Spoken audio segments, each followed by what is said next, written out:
Hello friends, അസ്സലാമു അലൈക്കും. അങ്ങനെ ഞാനും ഉണ്ടാക്കി നോക്കി മുട്ട ചമ്മന്തി ചോറ്.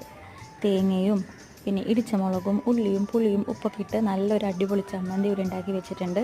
ഇനി ചട്ടിയിലേക്ക് വെളിച്ചെണ്ണ ഒഴിച്ചു കൊടുക്കുന്നുണ്ട്, പിന്നെ കടുകിട്ട് പൊട്ടിക്കുന്നുണ്ട്. അതിലേക്ക് കറിവേപ്പിലയും കൂടി ഇട്ട് കൊത്തിയരിഞ്ഞ സവളയും കൂടെ ചേർത്ത് കൊടുത്ത് ആവശ്യത്തിന് ഉപ്പിട്ട് നല്ലപോലെ ഒന്ന് വഴറ്റി കൊടുക്കുക. പിന്നെ കുറച്ച് മഞ്ഞൾപ്പൊടി അതും ഇട്ട് നല്ലപോലെ ഒന്ന് വഴറ്റിയതിന് ശേഷം വളരെ കുറച്ച് മുളക് പൊടി ഇട്ടാൽ മതി കേട്ടോ. ഓൾറെഡി നമ്മുടെ ചമ്മന്തിക്ക് നല്ല എരിവുണ്ട്, അപ്പോൾ കുറച്ച് മുളക് പൊടി ഇട്ട് പിന്നെ ഇവിടെ ഞാൻ ഒരു മുട്ടയാണ് ഇട്ട് കൊടുക്കുന്നത്. വളരെ കുറച്ചേ ഉണ്ടാക്കിയുള്ളൂ, അപ്പോൾ ഒരു മുട്ട ഇട്ടുള്ളൂ. അതും നല്ലപോലെ ഇട്ടൊന്ന് ചിക്കിയതിന് ശേഷം നമ്മുടെ ചമ്മന്തി കുട്ടൻ അതിലേക്ക് ഇട്ട് കൊടുക്കുന്നുണ്ട്. ഇനി ഇതെല്ലാം കൂടെ ഒന്ന് നല്ലപോലെ മിക്സ് ചെയ്യാം. മിക്സ് ചെയ്തതിന് ശേഷം നല്ല ചൂട് ചോറ് ഇതിലേക്ക് ഇട്ട് കൊടുക്കണം. ആഹാ, അപ്പോൾ ഇത്രയേ ഉള്ളൂ കേട്ടോ. ഇനി എല്ലാം കൂടെ മിക്സ് ചെയ്താൽ നമ്മുടെ മുട്ട ചമ്മന്തി ചോറ് ഇവിടെ റെഡി ആയിട്ടുണ്ട്.